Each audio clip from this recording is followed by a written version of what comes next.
potatoes, tomatoes, lamb, rams, hogs, dogs, chicken, turkeys, rabbits, you name it! Look! I got beans, greens, potatoes, tomatoes, lamb, rams, hogs, dogs, chicken, turkeys, rabbits, you name it! Look! I got beans, greens, potatoes, tomatoes, lamb, rams, hogs, dogs, chicken, turkeys, rabbits, you name it! Hey, that lady said you name it, she got it, y'all. Hey, this 10 minutes of truth with Captain Hoshaya. Today we're gonna go over Acts 10. We're gonna make this short, simple, and sweet. Acts 10. And what we're gonna do is deal with Peter's visions.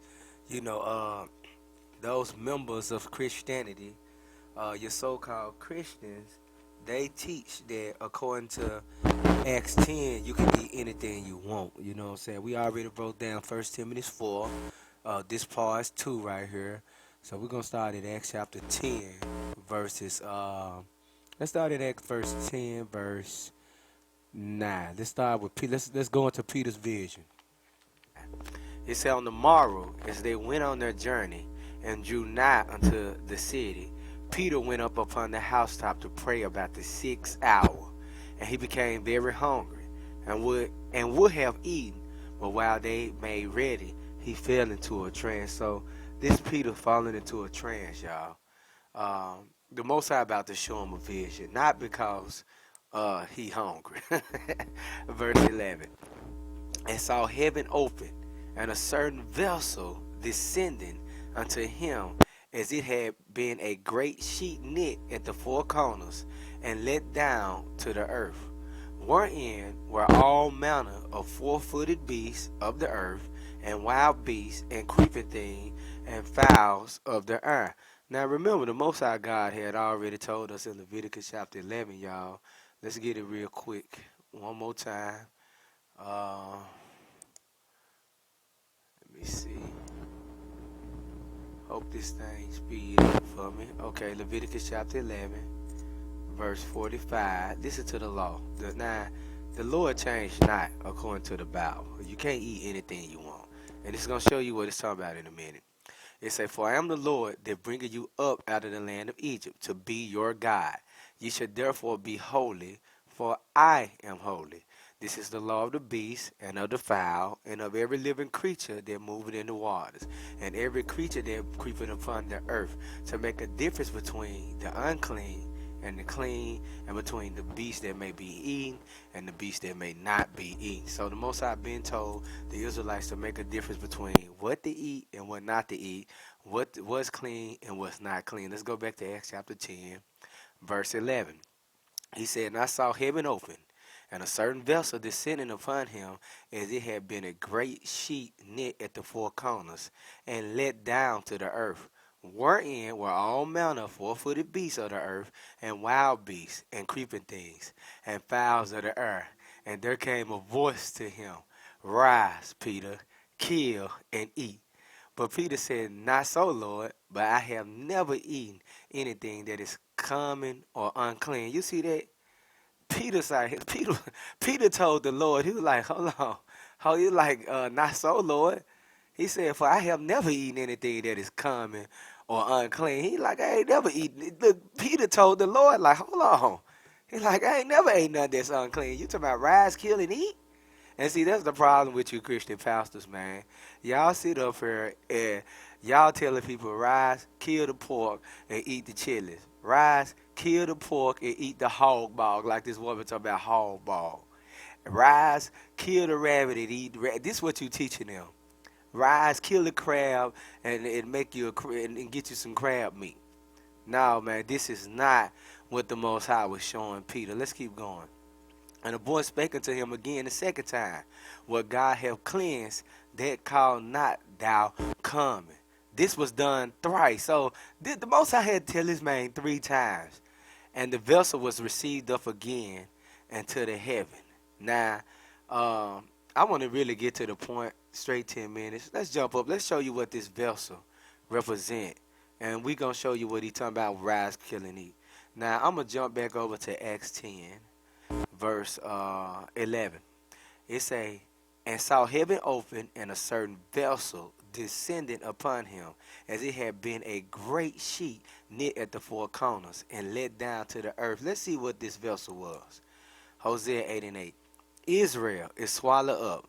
Now shall they be among the Gentiles as a vessel wherein is no pleasure. So this talking about Ephraim. He said they're going to be upon Gentiles as a vessel wherein is no pleasure. Now when you read, let's go to 2 Timothy chapter 2 real quick. Verse 20.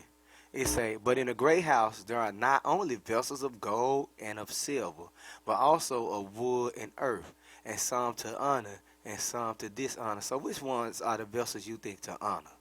Let's read on.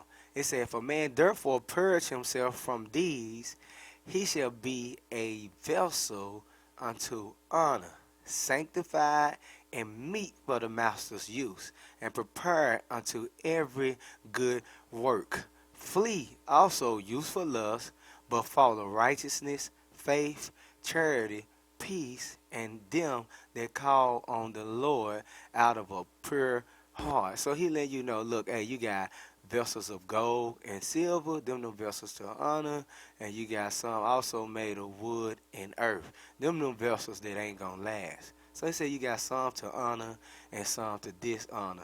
Israel, going back to Hosea 8 and 8, is swallowed up. Now they shall be among the Gentiles as a vessel wherein is no pleasure, meaning they're going to be in sin. No honor. No honor. He said we got to flee youthful lust and basically repent of our sins if we want to be them vessels of honor, them vessels of gold and silver once again. Look, let's go back from there to Acts 10. Verse, what was it? Verse 11. And saw heaven open, and a certain vessel descending upon him, as it had been a great sheet knit at the four corners, and let down to the earth. So now, look, let's jump down. Now he's saying, there came to a voice to him in verse 13, rise, Peter, kill and eat. Let's prove that this is not talking about you can rise, kill a pig and eat you some hog maws after that. Let's jump down. Okay, this Acts chapter 10, verse 25.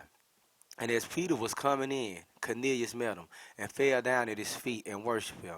Now, believe it or not, a lot of y'all think Cornelius is an Edomite. Cornelius was an Israelite. That's a whole nother lesson. You can go look it up. The Truth Shall Set You Free videos done by Bishop Nathaniel. I'm not going to break that down, and it is not 10 minutes to break down. But look, I'm going to get to the point. We're dealing with one thing, that you cannot eat whatever you want. But Peter took him up, saying, stand up. I myself also am a man. And he talked with him. He went in and found many that were come together. And he said unto them, ye know how that it is unlawful thing for a man that is a Jew to keep company or come unto one of another nation. But God hath showed me that I should not call any man common or unclean. So when you jump back up, y'all, right here, verse Acts 10 and 14. But Peter said, not so, Lord, for I have never eaten anything that is common or unclean. He was showing him a vision that the northern kingdom was going to be accepted by the Most High again, according to this prophecy right here. Let's go to Hosea 1 and verse 10. Now, this is a whole nother different subject, just going into the Gentiles, and I ain't going to go into that this one, but I will put one together for y'all. We got plenty of videos up about the Gentiles. These just quick videos. This Hosea 1 and 10. Yet the number of the children of Israel shall be as the sand of the sea, which cannot be measured nor numbered. And it shall come to pass that in that place where it was said unto them, ye are not my people, there it shall be said unto them, ye are the sons of the living God. So he was talking to the northern kingdom of Israel. Because remember, when you jump down to verse 4, it's saying, this Hosea 1 and 4, and the Lord said unto him, call his name Jezreel, for yet a little while, and I will avenge the blood of Jezreel upon the house of Jehu, and will cause to cease the kingdom of the house of Israel. And it shall come to pass at that day that I will break the bow of Israel in the valley of Jezreel. She conceived again and bare a daughter. And God said unto her, call her name Lo Ruhamah, for I will no more have mercy upon the house of Israel, but I will utterly take them away. God said he wasn't going to have no mercy on the house of Israel. He said, but I will have mercy on the house of Judah, because remember there was the split, the northern kingdom and the southern kingdom, and will save them by the Lord their God. And this took place, I think, in 2 Kings or 1 Kings, I don't remember. And will not save them by bow, nor by sword, nor by battle, by horses, nor by horsemen. Now when she had weaned little Hamah, she conceived and bare a son. Then said God, call his name Lo Ami, for ye are not my people, and I will not be your God. And when you ain't God's people, what do you become? A Gentile. Let's look up the word Gentile. Now, Gentiles, Goy, is rendered Goy is rendered Gentiles in the King James Version in some 30 passages, but much more frequently heathen, and oftener still nation, which latter is usually rendering in the Revised Version, but it is commonly used for a non-Israelite people. So when you ain't God's people no more, and he ain't your God, you a non-Israelite people, you become a Gentile, and thus corresponds to the meaning of Gentiles. It occurs, however, in passages referring to the Israelites. So Gentiles refer to the Israelites as well, y'all. So I had to just touch this real quick, as in, certain scriptures. But the word "am" is commonly used for the people of God. I'm talking about goyim, goy or goyim. So sometimes it's commonly used for the people of God. Let's read it right here again.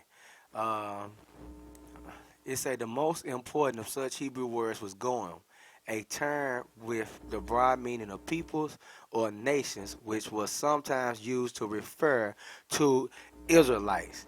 Now look, y'all, I ain't gonna go into it. I'm just giving y'all 10 minutes real quick. This proof in the pudding that all nations is not gonna be saved, and this proof in the pudding that the Gentiles that's gonna be saved in the New Testament is talking about the northern kingdom of Israel, or those scattered Israelites that was following Gentile customs. Look, let's read this real quick. John chapter 7, verse 35. This is another proof in the pudding that scattered Israelites was called Gentiles. John 7 and 35. They say, then said the Jews among themselves, whither will he go, that we shall not find him? Will he go into the dispersed among the Gentiles and teach the Gentiles? The dispersed Israelites was called Gentiles. And guess what the dispersed Israelites didn't do? We did not deal with the Jews, the ones that was keeping the commandments, was not dealing with them dispersed Israelites that was following Gentile customs. Proof in the pudding is the Samaritan woman, John chapter 4, verse 27. Listen to this. And upon this came his disciples, and marveled that he talked with the woman. The same way they were marveling when he was talking with Cornelius, when Peter was talking with Cornelius. It said, yet no man said, what seekest thou, or why talkest thou with her? Nobody didn't question Christ why he did that. The reason why they marveled, let's jump down to verse 7. It say, there cometh a woman of Samaria to draw water. Jesus said unto her, give me to drink. For his disciples were gone away unto the holy city to buy meat. Then said the woman of Samaria unto him, how is it that thou, being a Jew, askest drink of me, which am a woman of Samaria? For the Jews have no dealings with the Samaritans. So look, y'all, I'm finna get to the point to just show you that this woman right here was an Israelite. Let's jump down to verse 12. I'm going to blow it up. She said, art thou greater than our father Jacob, who gave us the well and drank thereof himself and his children and his cattle? She knew who her forefather was. She knew that her forefather was Jacob. So this woman of Samaria was actually an Israelite. When you go to Isaiah chapter 7, and this is my last verse, and I'm going to end it right there. So rise, kill, and eat, y'all. Ain't talking about rise, kill, and eat a damn rise, kill, excuse me, rise, kill a pig, and then eat hog maw. That ain't what it's talking about. Y'all, hey man, y'all Christians is wild. Okay, this Isaiah 7 and 8. For the head of Syria is Damascus, talking about the capital, and the head of Damascus is Rezin. That's talking about the king. The king of Damascus is Rezin. And within 65 years, 65 years, shall Ephraim be broken, that it be not a people.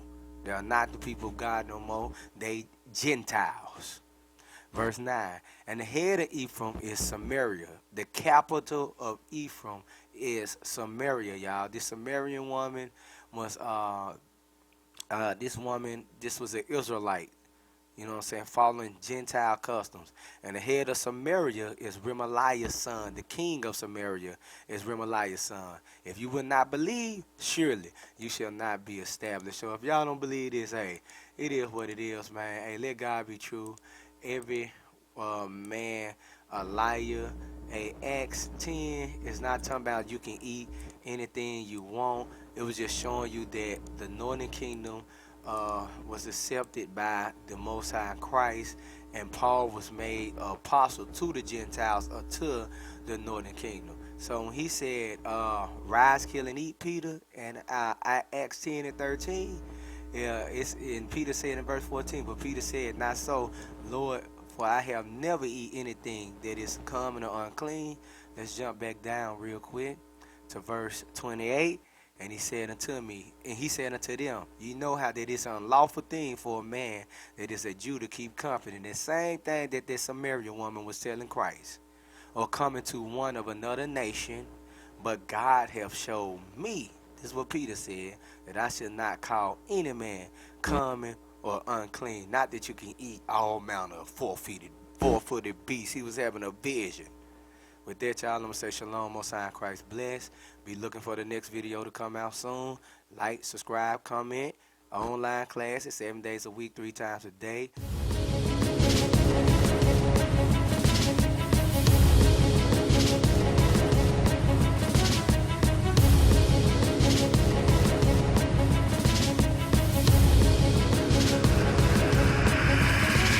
Shalom, Israel. I'm Elder Nathaniel, Israel United in Christ. YouTube likes to shut our channels down, as some of you have noticed, ever so often. Subscribing to join IUIC will assure you will always stay connected to our YouTube accounts. We want to do our best to make sure this truth gets out. Please click and join our subscriber YouTube channel called Join IUIC to stay linked to all of our videos. So again, please make sure you subscribe to this Join IUIC channel to get your latest updates from all our YouTube channels. Shalom.